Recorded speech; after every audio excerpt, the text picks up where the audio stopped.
Hello and welcome to Saltland Gaming. I'll be doing something a bit different this evening. Might well run a couple of days actually. I've been waiting for an opportunity to present itself to be able to do this, and I've got some free time this weekend, so I thought it'd be a good chance. So basically, I'm going to be playing a solitaire game of a distant plane, insurgency in Afghanistan. Those of you who don't know, this is a coin game, which is famously published by GMT games. So coin games are quite unique in that they blend a lot of elements of different styles of game together into one really nice cohesive package. So, at its core, it is a war game. The theme is based on a certain conflict, this being Afghanistan, mainly from around 2001 up until about 2013, 2014. And the games are kind of known to blend sort of Euro games and war games, because whilst there isn't an element of maneuver and conflict and combat within these games, the main emphasis is actually on a kind of like hearts and minds level, trying to get that victory, a human victory basically, not only trying to conquer physical terrain and enemies, but also trying to win the hearts and minds of the population, which has been historically a bit of a disaster in Afghanistan. So COIN stands for counter-insurgency operations, or something along those lines. Basically, in this specific game, like I said, it's focused on Afghanistan from that period in time. And there's three scenarios which come with the game. There's the extended scenario, the main scenario, and the short scenario. I've actually only played the short scenario, and I absolutely love it. It's basically sort of 2009 up to 2013, so it's kind of the end game. Whereas this scenario I'm playing now is sort of 2003 up until about 2013, 2014. So this particular scenario historically is taking place just after Operation Anaconda, which was a NATO ISAF operation which pretty much pushed the Taliban out of Afghanistan, or at least took their numbers down a great deal, enough for most of the coalition to be comfortable with actually getting out of Afghanistan and sort of transitioning more into an advising and training role. Obviously, we know, with the benefit of hindsight, that was not the case at all. So, basically as well, at this point in time, focus was shifting more to Iraq too. So there wasn't as many coalition troops in Afghanistan. So, this, like I said, this is extended scenario. So this runs from 2003 up until about 2014. I've never actually played this scenario before. Like I said, the one I have played is the short scenario, which is the end game. This is going to be basically the entire campaign, so pretty excited to get stuck in. So the format of this video is basically going to be, if you've played coin games, you know the structure is not essentially rounds necessarily, but you're making your way through this deck and you're looking out for these cards, basically propaganda cards, which are going to stop play and you kind of tally up all your scores. In the short scenario, there's four rather. In this scenario, there is 6. So I've basically got to make it through this entire deck. I think there's about 72 cards here, so it could take a while. I always put the final propaganda card right at the bottom because I like to play it out right to the bitter end. So just a quick overview. Sorry, I keep getting sidetracked. The format of this video basically is going to be, this is the introduction segment, and then I'm not going to video me playing the game because it would take absolutely hours, especially me having to explain everything and go through my thoughts, etc. So what I'm going to do is, every time I encounter and complete a propaganda round, I'm going to do a sort of video update on the state of the board, kind of some highlights of what happened, what I'm planning, what I'm thinking. So I'm going to be playing as the coalition, which are these sort of tan khaki cubes. Basically, I'm allied with the Afghan government. So dark blue is troops, light blue is police. And I'm going head to head with the Taliban, which are these black pieces, and the warlords, which are these green pieces. Taliban, pretty self-explanatory, we all know what that is. Warlords is basically an amalgamation of kind of different tribes with sway in Afghanistan, sort of opium growers, drug runners, arms dealers, just your general, your other kind of insurgent factions which aren't Taliban or Al-Qaeda. So they're kind of just abstractly represented as these green pieces. So the goal for me is I need to have support, as much support as possible from the population of Afghanistan. And what that means in game terms is basically I need to control regions. I need to have a police presence there. I need to have a military presence there. And I just have to bide my time, control the region, and spend my resources in sort of... basically, it's simple as that in the game. You spend your resources. If you've got the selected pieces in the region, you can get support, and that's going to give you points. What that means on a sort of more abstract level is you're going into these regions, you're pacifying them of enemy threat, you're kind of working with the local population, gaining their trust, building infrastructure for them. That's me thinking I'm an idealist, that's how I'd like it to be, but we all know that wasn't unfortunately the case a lot of the time. And then I'm also, as a coalition, aiming to actually withdraw my troops, as many of my troops as possible. So I want the support of the population, and I need to get out of there. So basically I need to set up the Afghan government with a kind of Western-style democracy, which already leaves a bitter taste in my mouth. So, quite a simple goal, but it's not that simply achieved at all. So I'm kind of allies with the Afghan government.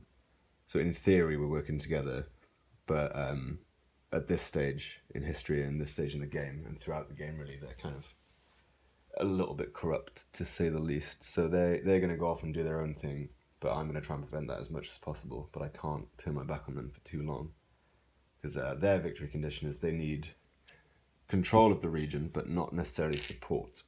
They want control and they want patronage, which is basically them taking bribes, taking money, turning a blind eye to kind of, opium growing, various other nefarious deeds and things like that. I'm not generalizing and saying that the Afghan government was corrupt in its entirety, but there were some big issues, especially with screening. Who actually went into the army, and in some cases was actually infiltrated by the Taliban, which is represented with some of these cards as well. So that's what they're looking to do. So it's quite an interesting balancing it, because whilst I am helping them, I can't let them do their thing too much, because that would basically turn Afghanistan into a dictatorship. So I need to work with them as much as possible. In most coin games, you have your own resources, but in this one, the coalition doesn't actually have any resources. It's kind of just presumed they have an unlimited amount of money which they're throwing at this conflict. But what's really interesting is I can actually spend government resources. So if I feel like training them or taking them with me in an operation, I can pay, which is good because that limits what they can do then as well. So that's what the Afghan government looking to do. That's what I'm looking to do. The warlords basically want Afghanistan to be tribal chaos, essentially. So they want to get rid of all coin control or all Taliban control. They want as many uncontrolled regions as possible. So for a region to be uncontrolled, it needs to either have no factions in it, or just warlords, or enough or more warlords than any other faction, or an equal amount of each faction, if that makes sense. So they are looking for as much of the population to be as uncontrolled as possible, and they also need to have over 40 resources by the end of the game, and they do that from kind of drug running, arms dealing, etc., etc. And then we have the Taliban, which are these black pieces here. So what they're looking to do, they want opposition. That doesn't mean opposition to them, that means opposition to me, basically. So whilst I'm going in and doing my Hearts and Minds campaign, they're also going in and doing their kind of Hearts and Minds campaign as well. They're looking to get people into their cause and get support for them as opposed to the coalition. So the people of Afghanistan in history and in this game are very much at the mercy of the operating factions. What they also want is to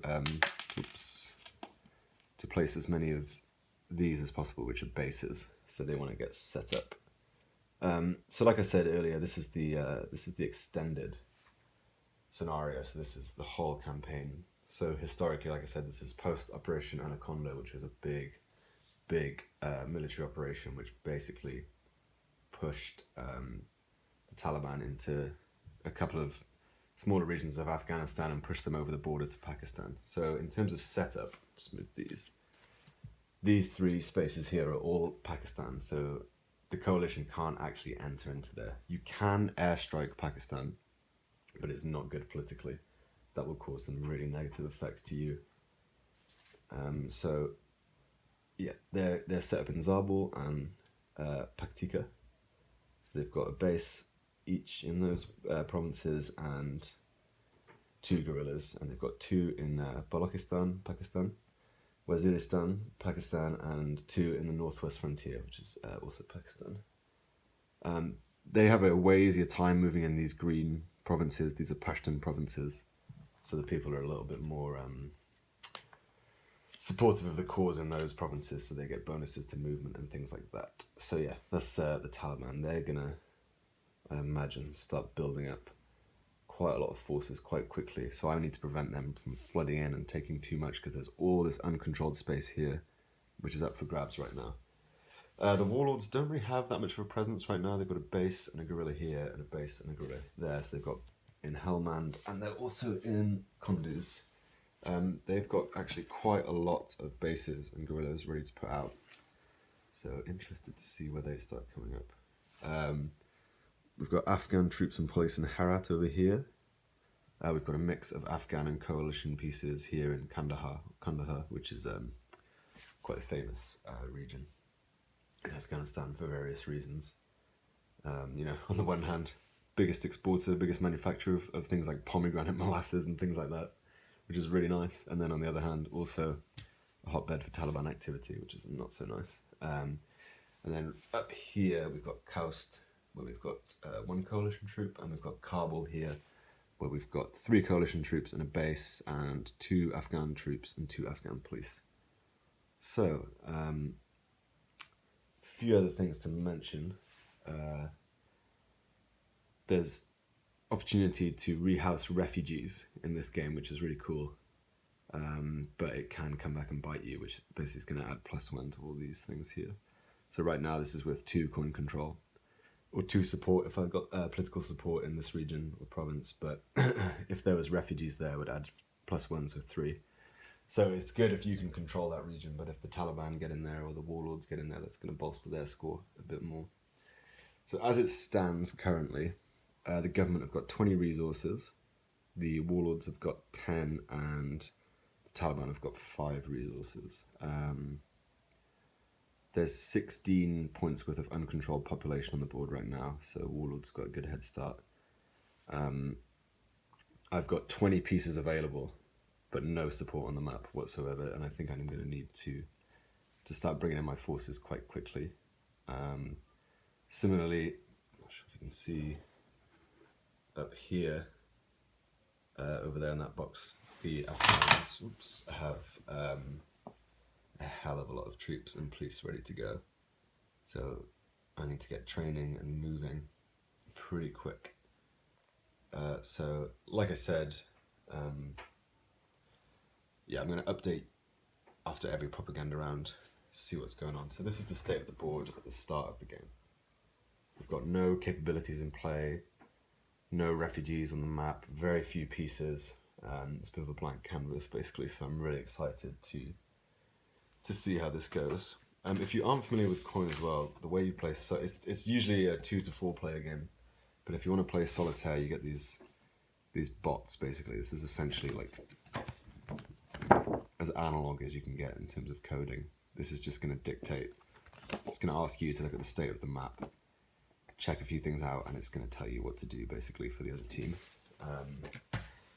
So yeah, these are all the actions that can be taken by each faction. Typically the coin factions, the sort of military factions, have a lot more capability in terms of movement and fighting. But the sort of insurgent factions, the Taliban and the warlords, have a lot more capability in kind of winning the hearts and minds of the population and using the terrain to their advantage and kind of slipping in unseen. So yeah, so these are all provinces. And then you've got all these roads which go around the country as well, which are going to dictate how much money you get at the start of each round. So the Taliban and the warlords are going to start coming in and trying to sabotage those as well. If you've played Coin, you know that it can be really difficult. It's really intense. You're not quite sure what's going to happen. In a face-to-face game, there's sort of this emphasis on sort of fragile alliances. And I actually find, even in the solitaire game, that happens as well, particularly in a distant plane where you have this uneasy ally. Sorry, you have a very uneasy relationship with the Afghan government. You're trying to help them, but to what extent are you trying to control their decisions? Are you trying to enforce a Western democracy on them? And to what extent do they trust you? And to what extent do they even want, a Western democracy? I won't get too into that in this video. I'll kind of save that for another time, because I do want to do like a really in-depth talk about this game and just kind of the situation in Afghanistan in general. So I think I've covered just about everything that you need to know.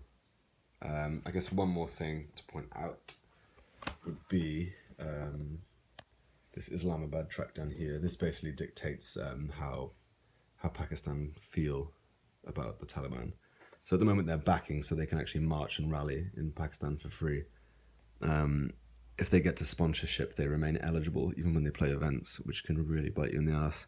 So it's quite handy to try and push this down and get Pakistan actively against the Taliban, but it's tough. There's so much stuff you have to juggle in this game.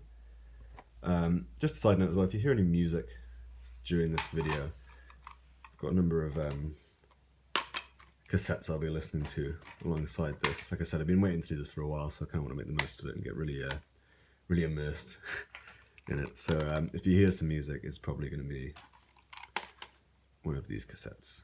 So yeah, really looking forward to this. Like I said, I've been planning on doing it for a while, and then good opportunities presented itself. So again, I hope this is going to be good. I hope I can kind of keep my thoughts together, because it's a very complicated game, it's a very complicated situation. So if I can explain myself well enough so you guys understand. I'm just going to show you quickly. Let's have a look what the first cards are going to be.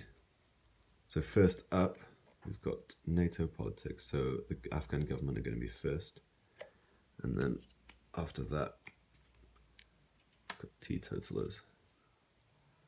And I'll get into these cards a bit more specifically in another video. Like I said, it's going to be a kind of mix between a playthrough and just kind of after action report. If you want more details on how the game actually works, I'd be happy to do like a review and a more in-depth playthrough as well.